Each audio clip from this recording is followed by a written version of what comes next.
আমার শাশুড়ি মা আমার সাথে খাচ্ছে, হাসছে, খেলছে কিন্তু শত্রুতা করছে। সো হ্যালো এভরিওয়ান, আসসালামু আলাইকুম। সবাই কি অবস্থা, কেমন আছেন? আশা করি সবাই ভালো আছেন। আর আমি এই যে প্রতিদিনের মতো একটা ব্লগ ভিডিও নিয়ে চলে আসলাম। তো আজকের আবহাওয়াটা খুবই ঠান্ডা, বাহিরে বিন্দু পরিমাণও রোদ নেই। তারপর আমি সকাল সকাল একদম গোসল করে নিয়েছি, অনেক প্রচুর ঠান্ডা ছিল। তো এই তো গোসল টোসল করে একদম আমি ফ্রেশ হয়ে নিয়েছি, একটু পরে আমি রান্নার জন্য চলে যাব।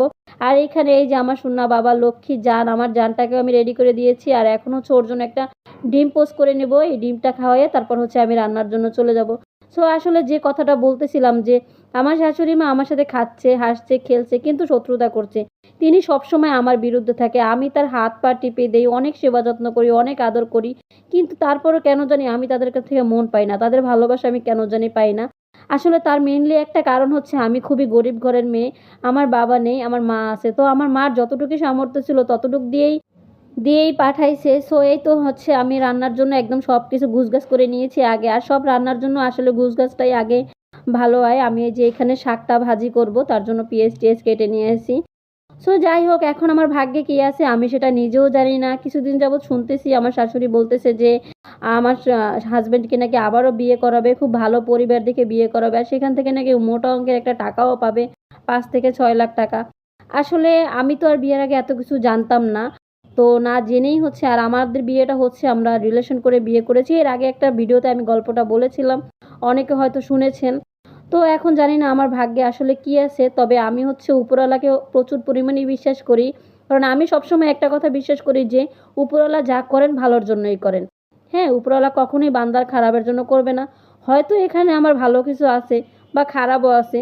তো সব কিছুই হচ্ছে উপরওয়ালার হাতে। সো যাই হোক, ভাগ্যের কথা তো আর কিছু বলা যায় না। তো আমি এই যে এখানে রান্নাবান্নার জন্য সব আয়োজন করে রেখেছিলাম আগেই, আর আমি রান্নাবান্না শুরু করে দিলাম। আর এটাকে হচ্ছে আমরা ফালসা মাছ বলি, তবে আপনারা কি বলেন জানি না। তো আমরা এটাকে ফালসা মাছ বলি। তো মাছটাকে আমি ভেজে নিলাম আগে।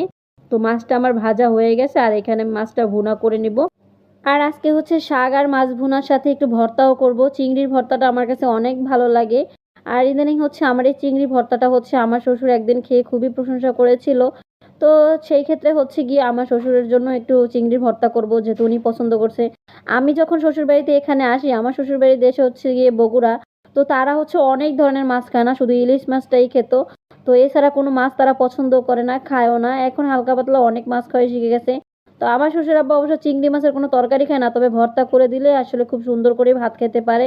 আর একটা কথা কি, শ্বশুরবাড়িতে আপনি শ্বশুরকে বাবা হিসাবে পাবেন, দেবরকে ভাই হিসাবে পাবেন, কিন্তু শাশুড়িকে কখনোই আপনি মা হিসেবে পাবেন না, এবং কি ননদ নেই, কারণ ননদকে কখনোই বোন হিসেবে পাবেন না। কারণ এই শ্বশুর বাড়িতে, আমাদের বাঙালি শ্বশুর বাড়িতে ননদ আর শাশুড়ি, তাদের মন আপনি এই দুনিয়ায় সব কিছু দিয়ে কখনো কিনতে পারবেন না। তাদেরকে আপনি যতই ভালোবাসা দেন না কেন, যতই আদর করেন না কেন, এই দুনিয়ার সব সেবা যত্ন করেন না কেন, তাদের মন আপনারা কখনোই পাবেন না। আজ পর্যন্ত কেউ পেয়েছে কিনা আমি জানি না, তবে আমি কখনোই পাই নাই। আর আমার শ্বশুরবাড়ির জন্য, আমার ননদের জন্য, আমার শাশুড়ির জন্য যে আমি আদর, যত্ন, স্নেহ থেকে আমি কোনো ত্রুটি রাখি না, সেটা উপরওয়ালাই ভালো জানে। আমার ননদকে তো আমি হচ্ছে আমার নিজের ড্রেসও যেটা পছন্দ করে, আমি যখন আমার মায়ের বাসার থেকে আমি আসি, তখন আমি এত পরিমাণ ড্রেস নিয়ে আসি যে মনে করেন আমার বিয়ে হয়েছে আজকে 4 বছর। এই 4 বছরের ভিতরে আমি এখন পর্যন্ত একটা ভালো একটা ড্রেস আমি কখনোই কিনি নেই, বা আমার স্বামী আমাকে কিনে দেয়ও নি। আমি আমার এখন পর্যন্ত আমার মায়ের দেওয়া ড্রেস আমি পরতেছি। তারপরও যখনই আমার মা, আমার বোন যে কোনো ড্রেস পাঠায়, আমার ননদ পছন্দ করার সাথে সাথে আমি দিয়ে দিই। আমি কখনোই একটা কথা বলি না, একটা প্রশ্নও করি না। সো হ্যালো এভরিওয়ান, আজকে আমার ভিডিওটা এই পর্যন্তই। আর আমার ভিডিওটা যদি ভালো লাগে থাকে অবশ্যই লাইক, কমেন্ট, শেয়ার করবেন। আর সবাই আমার পাশে থাকবেন, আমিও সবার পাশে থাকবো। আল্লাহ হাফেজ।